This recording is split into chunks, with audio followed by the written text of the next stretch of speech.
حضرت ابو الحسن خرقانی ایک بزرگ گزرے، یہ حضرت باعزید بستامی کے سجادہ نشین تھے۔ بو علی سینا سائنسدان ہے بہت بڑا، وہ حضرت ابو الحسن خرقانی کا مرید تھا۔ توجہ ہے میری بات پر؟ سائنسدان بیعت تھا۔ اور محمود غزنوی والی ہندوستان، وہ بھی حضرت سیدنا ابو الحسن خرقانی کی بیعت تھا۔ اتنے بڑے آدمی تھے، اپنا جبہ دیا محمود غزنوی کو، جب مشکل آئی تو دعا مانگنا آگے رکھ کے اللہ فتح دے دے گا۔ تو محمود کہتے ہیں جب سومناتھ کے مندر نہیں فتح ہو رہے تھے تو میں نے بابے کا جبہ سامنے رکھ کے دعا کی تو اللہ نے مجھے فتح دے دی۔ کہتے ہیں بابا جی رات خواب میں ملے تو کہنے لگے تو نے کیا قیمت ڈالی میرے جبے کی؟ ایک فتح۔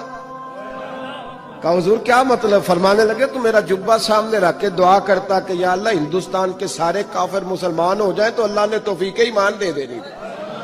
یہ تو نے کیا دعا مانگی ہے؟ تر دامنی پہ شیخ ہماری نہ جائیے، ہم دامن میں چھوڑ دیں تو فرشتے وضو کریں۔ یہ کیا بات کر دی؟ ایک فتح۔ بہرحال بہت بڑے بابا جی تھے، لیکن ان کی زوجہ بڑی سخت مزاج تھی، سخت ڈاڈی عورت۔ ایک بندہ نا 3 مہینے کا سفر کر کے ان سے ملنے آیا، دروازے پہ دستک دی، اماں جی اندر سے بولی کون ہے دروازے پہ؟ وہ پہلی جھڑکی پہ ڈر گیا، اتنی سخت بات، کون ہے؟ کہا جی میں حضرت کا عقیدت مند ہوں، دور سے ملنے آیا ہوں۔ تو اماں کہنے لگی تو بھی فارغ ہے جس طرح وہ ہر کام سے فارغ ہے، کوئی کام نہیں تجھے بھی؟ تو میرے دین میں تو گھروندہ تھا، بہت بڑا زاویہ، بڑا میں نے سکیچ بنایا ہوا تھا درویش کا، تو یہاں کیا ماحول ہے؟ بالکل ہی بدلا ہوا، جس بندے کا گھر ہی حال کوئی نہیں، تو باہر کیا ہوگا؟ فرماتے اماں نے سخت جملے کہے۔ میں نے کہا ہے کہاں؟ تو کہنے لگی وہ جنگل میں بیٹھا ہوگا 10-15 مرید لے کے، اللہ اللہ ہو رہی ہوگی، تو بھی چلا جا اور دروازہ نہ دوبارہ کٹکھٹانا۔ کہتا ہے میں بڑے ناراض پریشان ہوا کہ یار یہ کیا منظر ہے، اتنی سخت ماحول گھر کے اندر حضرت کے، اور میں 3 مہینے کا سفر۔ چلو وہ پیری مریدی والا تو میرا ذہن بدل گیا سارا ہی، لیکن میں نے کہا چلو آیا ہوں تو زیارت تو کر لوں۔ کہتے میں نے جنگل کی طرف منہ کیا تو حضرت ابو الحسن شیر پہ بیٹھے تھے اور شیر انہیں گھر چھوڑنے آ رہا تھا، شیر پہ۔ فرماتے میرے اندر پھر بدگمانی آئی، میں نے دل میں سوچا، میں نے کہا دیکھو بابا جی سے بیوی تو قابو آتی نہیں اور شیر پہ سواری کی ہوئی ہے۔ حضور کا فرمان ہے ترمذی میں، فرمایا اتقوا فراست المومن فإنہ ینظر بنور اللہ، مومن کی فراست سے ڈرو، یہ اللہ کے نور سے دیکھتا ہے۔ کہتے ہیں حضرت میرے دل کی بات جان گئے اور سلام کے بعد فوراً پتہ کیا کہا؟ توجہ ہے میری بات پر؟ فرمانے لگے او میرے بھائی، میری بیوی پردے کی بڑی صاف ہے، بستر کی بڑی صاف ہے، وہ کھانا مجھے وقت پہ دیتی ہے، میرا خیال کرتی ہے، زبان کی تلخ ہے، کئی دفعہ خود بھی اسے پریشانی ہوتی ہے کہ میں ایسے کیوں بولتا ہوں، میں نے اگر چھوڑ دی نا اسے کوئی نہیں رکھے گا، بیچاری رسوا ہو جائے گی، آخر میرے بچوں کی ماں ہے۔ اور پھر حضرت ابو الحسن نے جملہ کہا تو وہ شخص کہتا ہے میں چیخے مار کے رویا۔ فرمانے لگے یہ جو میں شیر پہ بیٹھا ہوں یہ وظیفوں کی وجہ سے نہیں بیٹھا، چلوں کی وجہ سے نہیں بیٹھا، یہ بیوی کی وجہ سے بیٹھا ہوں۔ فرمانے لگے میں اس بد زبان سے حسن سلوک کرتا ہوں، اللہ نے یہ بے زبان مخلوق میری فرما بردار بنا دی۔ او بھائی کس طرح کر کے نظام زندگی چلے گا؟ میرا یہ عنوان نہیں، ورنہ میں اس پر بڑی باتیں کر سکتا ہوں، عنوان نہیں، حالانکہ ہر ایک موضوع کی آج کل ضرورت ہے، ہر اصلاحی موضوع کی ضرورت ہے، پر میں ادھر جاتا نہیں۔ حضرت ام سلمہ رضی اللہ تعالیٰ عنہ کہتی ہے میرے شوہر حضرت ابو سلمہ بڑے شفیق، بڑے مہربان آدمی، مدینے میں اتنا شوہر پیار کرنے والا دوسرا تھا ہی کوئی نہیں جتنے میرے شوہر تھے۔ کہتے مسجد نبوی میں جب ہوتے نا تو نبی کریم علیہ السلام کی جو بات بھی سنتے مجھے گھر آ کے بتاتے، آپ بھی بتایا کریں گھر جا کے، ہم اپنی مرضی کی باتیں گھر جا کے بتاتے ہیں کہ آج خطیب صاحب نے کہا ہے کہ اگر سجدہ کسی اور کو جائز ہوتا تو خامد کو ہوتا، یہ روز سناتے ہیں حدیث، تو وہ بھی کہہ دیتی ہے ٹھیک ہے میں نے بھی حدیث سنی ہے، نبی پاک علیہ السلام نے فرمایا بہتر وہی ہوتا ہے جو اپنی بیوی کے حق میں بہتر ہو، میں نے بھی سنی ہے حدیث، اس نے بھی پھر اس طرح کی یاد کر لی ہے۔ حالانکہ یہ حدیثیں بیٹیوں کو سنانی چاہیے، بہنوں کو سنانی چاہیے، وہ ہمارے منہ سے سنیں گی تو اثر قبول کریں گے، ورنہ تو دوسرا زاویہ ہوتا ہے۔ حضرت ام سلمہ کہتے ہیں بڑا ہی پیار کرتے، جو بات سنتے نا مجھے آ کے سناتے۔ ایک دن آئے تو کہنے لگے لے ام سلمہ آج تو میں تحفہ لایا ہوں تیرے لیے۔ میں نے کہا وہ کیا؟ فرمانے لگے آج نبی کریم نے فرمایا جس بندے پر کوئی مصیبت آئے وہ پڑھا کرے انا للہ و انا الیہ راجعون الذین اذا اصابتهم مصیبہ قالوا انا للہ و انا الیہ راجعون۔ یہ پڑھے تو نبی پاک نے فرمایا اللہ نے جو چیز لی ہوگی نا اس سے بہتر چیز اسے عطا کر دے گا۔ آپ سمجھتے ہیں یہ صرف فوتگی پہ پڑھنا چاہیے، حالانکہ چھوٹی سے چھوٹی مصیبت پر بھی پڑھنا چاہیے۔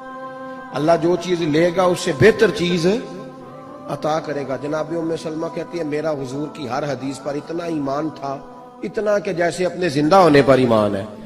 فرماتے ہیں میں نے وہ وظیفہ پڑھ لیا، جب بھی کوئی مشکل آتی میں اس کو پڑھتی، جب بھی کوئی مشکل آتی میں پڑھتی، مجھے اللہ بہتر چیز عطا کرتا۔ فرماتی ہیں میرے اوپر ایسی مصیبت آئی جو میں نے کبھی سوچی نہیں تھی، میرے شوہر کا انتقال ہو گیا۔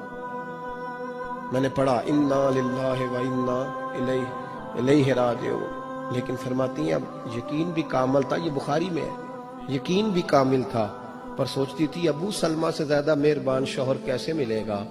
ایمان بھی پکا ہے کہ حضور نے فرمایا اللہ بہتر چیز دے گا، پر اس سے بہتر میرے خاندان اور قبیلے میں دوسرا ہے ہی نہیں۔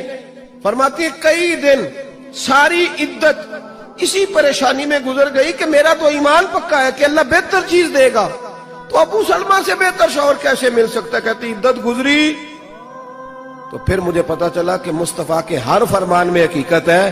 خود نبی کریم نے فرمایا کہ ام سلمہ میں تیرے ساتھ نکاح کرنا چاہتا ہوں۔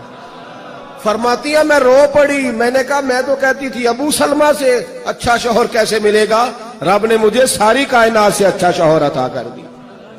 شرط تو یہ ہے کہ میرا تیرا ایمان، تیرا میرا ایمان۔ اعلیٰ حضرت فاضل بریلوی رحمت اللہ علیہ حج کرنے جا رہے تھے تو طوفان آ گیا، کشتی ہچکولے کھانے لگی، لوگ سارے تسبیح پڑھنے لگے۔ آپ تو ہمیشہ پڑھا کرتے تھے درود و سلام، و تسبیح پڑھ رہے ہیں۔ اعلیٰ حضرت سے کہنے لگے بابا جی دعا کرا دیں۔ آپ فرمانے لگے ذکر فکر کرو پر انشاءاللہ تعالیٰ یہ دریا یہ کشتی ڈوبے گی نہیں، یہ کنارے تک جائے گی۔ وہ کہنے لگے بابا میں آپ سے کہا دعا کرا دیں اجتماعی، تو آپ کرامت سنا رہے ہیں، دعا کر دیں۔ فرمایا کہہ دیا نا نہیں ڈوبے گی۔ اب لوگ تھوڑے سے ناراض ہوئے، تھوڑی دیر گزری تو طوفان واقعی تھم گیا۔ اب وہ لوگ آہستہ آہستہ پریشان ہونے لگے، اعلیٰ حضرت کے قریب جا کہنے لگے حضور بے ادبی ہو گئی، پر بتائیں آپ کو کیسے پتا تھا نہیں ڈوبے گی؟ فرمایا اپنی بات پہ نہیں، مصطفیٰ کی حدیث پر اعتبار ہے۔ حضور نے دعا بتائی ہے سواری پہ بیٹھو تو پڑھ لو، میں نے پڑھ لی تھی۔ کیسے ہو سکتا ہے کہ نبی پاک نے کہا ہے حادثہ نہیں ہوگا، تو پھر چاند تو ٹوٹ سکتا ہے، سورج تو گر سکتا ہے، پر مصطفیٰ کی بات غلط نہیں ہو سکتی۔ مسئلہ تو یہ ہے کہ یہاں ایمان کی وہ کمزوری ہم سوچ رہے ہیں، آپ ناراض نہ ہوئیے گا بالکل بھی۔ پتہ کیا ہوتا ہے 1,24,000 کم و بیش انبیاء دنیا میں آئے، سارے داڑھی والے تھے، صحابہ سارے داڑھی والے، اہل بیت نبوت سارے، اولیاء اللہ سارے۔ میں اپنا چہرہ جب آئینے میں دیکھتا ہوں تو میں کیسے اپنے آپ کو مطمئن کرتا ہوں بغیر داڑھی کے؟ اللہ نے عورت کو داڑھی دی نہیں، اس نے پسند کی مرد کے چہرے پر، کیسے مطمئن کرتا ہوں؟ یہ ایک بات ہے۔ اب اس کے لیے اس ملک میں دین نافذ ہوگا تو تب داڑھی رکھنی ہے، یہ تو کوئی مطلب نہیں نا، یہ تو ہمارا خود نافذ کرنے والا کام ہے نا۔ میں نے کہا تھا ناراض نہ ہوئیے گا، صرف بڑی معذرت سے سمجھانا پڑتا ہے نا، یہ ڈیوٹی ہے۔ لیکن آج تک ہم اس بات پر قائل نہیں ہو سکے۔